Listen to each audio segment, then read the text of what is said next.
La fonction publique en débat, alors pas en débat politique parce que la fonction publique est un peu chahutée, on en parle beaucoup, il faut réduire les dépenses, il faut augmenter les impôts et on pointe du doigt parfois bien la fonction publique de manière très large parce que c'est la fonction publique d'État, territoriale et on va s'intéresser à la territoriale. À travers une initiative très intéressante qui est d'ailleurs un peu décadrée par rapport au débat un peu mainstream ou grand public autour de ces sujets. Avec moi deux experts qui travaillent la main dans la main, je le précise, Fabien Tastet qui est un habitué de notre émission et qui vient régulièrement débattre de ces sujets, directeur général des services de la GPSEA. Alors je voudrais juste donner l'acronyme parce que sinon c'est du charabia.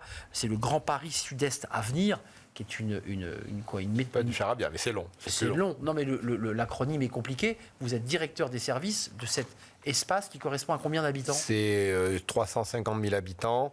Il y a 1200 grandes agglomérations en France. Et c'est une grande agglomération de la région parisienne et du cœur de la région parisienne. Avec 1200 agents, 350 000 habitants. Avec un débat, et on va l'avoir, sur les enjeux de recrutement, parce que c'est un sujet de préoccupation, et de vieillissement de la population. On y reviendra dans le débat. Avec nous, Hugues Ancelin, bonjour. Bonjour. Ravi de vous accueillir. Président Merci. de Fursac Ancelin. Vous vous définissez comme un cabinet de recrutement RH ? Initialement un cabinet de recrutement et désormais cabinet de recrutement et de conseil en ressources humaines, d'accompagnement des collectivités. D'où votre présence aujourd'hui. Je pose la question à Fabien Tastet. Il y a un travail de réflexion que vous menez en tant que directeur général des services sur le recrutement, la mobilité des agents, leur engagement. Est-ce que c'est intéressant de faire venir un cabinet privé, mais on se dit, mais il n'y avait pas les outils à l'intérieur de la fonction publique, il n'y a pas de RH dans vos structures. Alors, je le dis un peu abruptement, comme ça on démarre tout de suite dans le débat.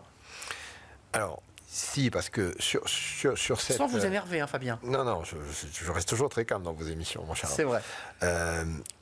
C'est vrai que quand on parle aujourd'hui d'attractivité, problème d'attractivité des entreprises, de la fonction publique, etc., on raisonne souvent en recrutement extérieur. On va aller chercher à l'extérieur les talents qui nous manquent, etc. Et nous, on a voulu un peu changer l'approche et dire, mais attendez, au lieu de regarder loin ailleurs, regardez à côté de vous. Ouais. Voilà. Et regardez parmi vos collaborateurs, celles et ceux qu'il faut faire davantage évoluer. Alors, étant entendu que, et je réponds à votre question, nous, c'est cette idée de la trajectoire, du parcours. C'est-à-dire le fait que dans notre collectivité, les gens ne sont pas dans des cases. Moi, je rejette le syndrome de la case. Je trouve qu'il y a rien de plus démotivant professionnellement de se dire, ils m'ont mis là, toute ma vie. Je vais faire toute ma carrière là, de toute façon, ils m'ont mis là, ils ont besoin de moi là, ils ne feront pas appel à moi pour faire autre chose, et je me lève tous les matins et je suis dans ma case. Moi, je trouve ça que c'est absolument démotivant. C'est pour ça que nous, depuis le début à Grand Paris Sud-Est Avenir, on est sur cette philosophie de la trajectoire professionnelle. Simplement, on a voulu passer, et on la développe, la moitié aujourd'hui du comité de direction de Grand Paris Sud-Est Avenir, c'est des gens qui sont montés en interne. Simplement, on a voulu, avec un partenaire qui a développé des outils pour ça, passer en quelque sorte à une étape supérieure, industrialiser un peu la démarche, surtout la partager avec tous les managers. Parce que c'est bien que le DGS y croit, que le DGS le fasse autour de lui dans les nominations des directeurs généraux adjoints, mais il faut que tous les managers, les 160 managers de GPSEA, soient dans cette philosophie. C'est ça qui nous a intéressés dans ce partenariat. On va voir quelques chiffres, mais Hugues Ancelin, quand même, ce qu'on entend là d'un point de vue théorique et finalement industrialisé, ça nécessite quand même un énorme travail de finesse. Ça veut dire recenser, connaître ses effectifs, connaître leur potentiel, appréhender leurs désirs. Enfin, c'est pas rien quand même que de faire. C'est plus facile d'acheter à l'extérieur et d'acheter, j'allais dire, sur catalogue ou étagère. C'est plus compliqué que de faire grandir de l'intérieur. Et c'est même plus, comment dirais-je, plus tentant pour nous. Historiquement, on est un cabinet de recrutement et c'est vrai que la tension dans la fonction publique territoriale, comme nos confrères, on l'a vu d'abord comme une aubaine. La territoriale, c'est à peu près 2 millions d'agents. Et chaque année, la Fédération des centres de gestion publie son rapport. Là, pour 2023, il y a 230 000 annonces qui sont publiées. C'est beaucoup. C'est quand même 12% des effectifs qui sont en permanence vacants. Et pourvus ? Et pas pourvus. Eh bien, là, c'est le problème. Et pas pourvus, pour 2 raisons. Il y a 2 problèmes. Il y a un problème qui est un manque de candidats. Alors ça, c'est une lapalissade, mais ça s'explique. Et il y a un problème d'inadaptation des profils au métier ou au nouveau métier. Sur le premier problème, il y a le manque de candidats. Il y a eu, moi, je vois, on a recensé quand même 2 facteurs majeurs. Un, le statut de la fonction publique territoriale, qui était un vrai atout il y a encore 15 ans, 20 ans, 10 ans. Quand on est en plein emploi, un emploi à vie, ça n'est plus quelque chose qui vous attire. Ça peut changer. Ça peut changer. Mais aujourd'hui, conjoncturellement, ça ne marche plus. Il y a autre chose, c'est que dans la territoriale, il y a quelque chose qui s'appelle la mobilité géographique et qui a pris un sacré coup sur la tête avec la crise Covid. On ne traverse plus on ne traverse plus la France pour un poste similaire. Exactement. Ouais, parce que c'est aussi long de traverser Paris que la France maintenant. À peu près. Ce chiffre, 67%, c'est la proportion des collectivités territoriales qui ont éprouvé des difficultés de recrutement entre 2022 et 2023. Rentrons dans le vif du sujet. Vous avez fait ce constat, comme toutes les collectivités, Fabien Tastet, et vous vous êtes dit, allons chercher en interne. Ça pose quand même quelques sujets. Pour vous, de toutes les équipes de managers sur l'ensemble de votre collectivité, c'est détecter, entendre, sélectionner, former, puisque vous parlez aussi de nouveaux métiers, et que ces nouveaux métiers, l'environnement, il y a plein de sujets, la data, l'IA, il y a plein de sujets sur lesquels vous n'avez pas les compétences. Comment vous avez fait, Fabien ?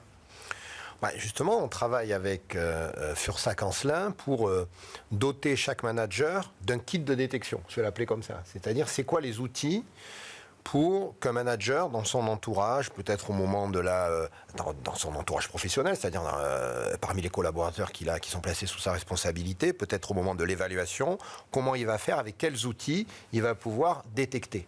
Détecter qui ? Ça, c'est une question fondamentale, parce que notre approche, c'est pas, comment je peux dire, c'est pas une approche aristocratique. Il ne s'agit pas de dire, c'est pas, vous savez, cette formule célèbre, dans la gare se croisent ceux qui sont tout et ceux qui n'ont rien. C'est pas ça, nous, qu'on veut faire. Il n'y a pas, on va pas trier le bon grain de livret. On va pas dire, alors vous êtes les élus, vous... Pas de chance, vous serez dans la case. Vous serez dans la case, c'est voilà. Ça.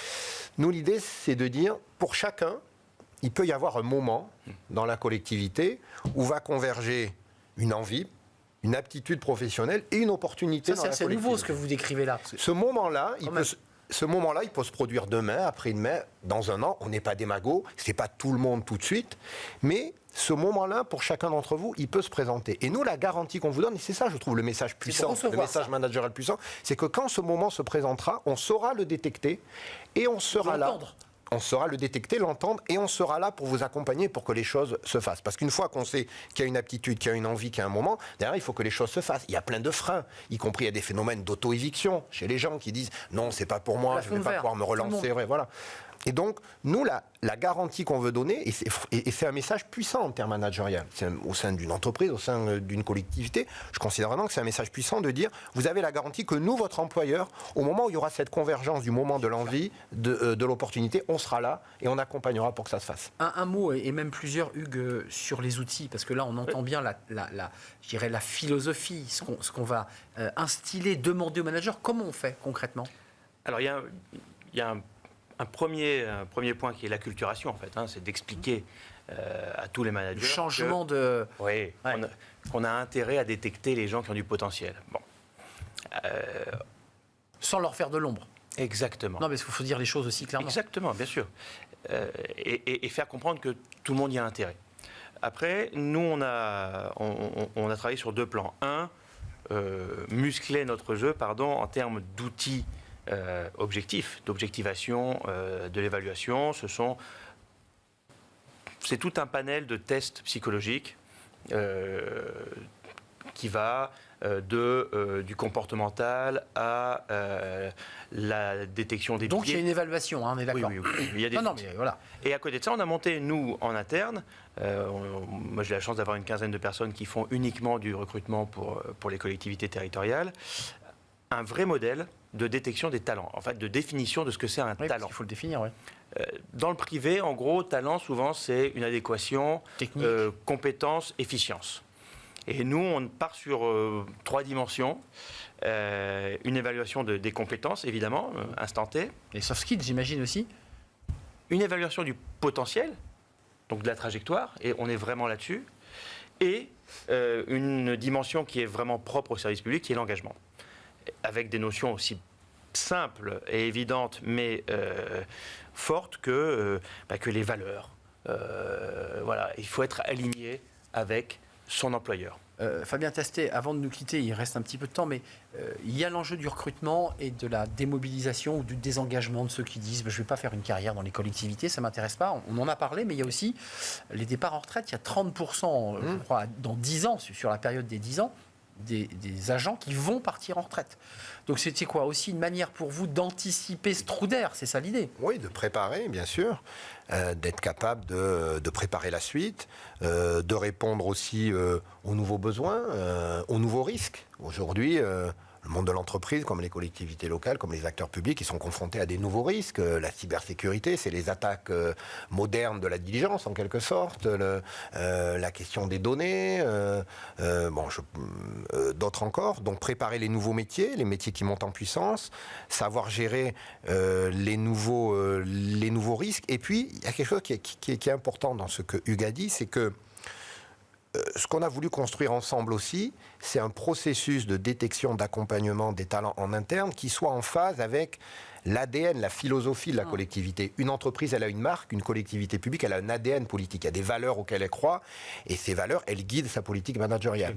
Je donne un exemple. Dans la boîte à outils, dans la boîte, au mot engagement aussi, dans la boîte de détection, nous, il y a 2 outils qu'on a construits ensemble qui nous paraissent intéressants. C'est vérifier le sens critique. Parce que notre philosophie managériale, c'est pas d'avoir des gens qui sont le doigt sur la couture du pantalon. C'est d'avoir aussi, au sein de la collectivité, parmi les 1200 agents, des débats, de la contradiction. Je le dis souvent, à l'extérieur, on dit tous et on fait tous la même chose, mais en interne, on a le droit de discuter, on a le droit de débattre, etc. Et donc, quand on veut faire évoluer des gens, on veut vérifier qu'il y a ce sens critique. Ils ne sont pas là pour dire le chef est formidable. Ça marche comment? C'est des questions philo, je blaguais, mais on vous pose des questions sur Socrate, les aristotéliciens Non, on a des outils, alors qui sont toujours sur la base de QCM en général, mais qui sont des outils de psychothérapeutes, d'évaluation du sens critique. Et qui la capacité à se remettre en cause et à remettre en cause l'argument de l'autre. Et on précise bien qu'on parle de tous les échelons de la fonction publique. Absolument. Non, mais c'est important de le dire, des catégories bien sûr. A jusqu'aux catégories D. Cette politique de la trajectoire, on l'a toujours voulu, je le disais tout à l'heure, c'est pas aristocratique, ça concerne tous les échelons. Moi, j'ai des exemples dans la collectivité de cantonniers qu'on a fait évoluer, qui sont devenus chefs de secteur, aujourd'hui chefs de district. Donc chef de district, ça veut dire qu'ils organisent la propreté dans une ville. C'est des gens qu'on a détectés. À l'époque, on le faisait de façon non industrielle, et c'est ça qu'on veut généraliser. On les a détectés, on a pris un pari managérial avec eux, on leur a dit, écoutez, on croit en vous, vous avez la capacité de franchir une étape, etc. On les a positionnés, alors même qu'ils n'avaient pas forcément le bon grade de la fonction publique, etc. On les a positionnés, on leur a fait confiance, on les a accompagnés, on les a formés, on leur a donné confiance. Et aujourd'hui, ils ont franchi des échelons, et donc, voilà, ce qui est vrai à l'échelle du comité de direction, peut être aussi vrai à l'échelle de métiers de terrain. Un mot chacun, on en est où? Promesse-là qu'il faut porter. Fabien et Hugues, vous qui avez travaillé la main dans la main, on voit qu'il y a une co-construction des outils. On en est où dans le processus d'aboutissement? C'est-à-dire, ça porte ses fruits, ça permet d'avoir une marque employeur plus forte. Comment vous regardez les choses là?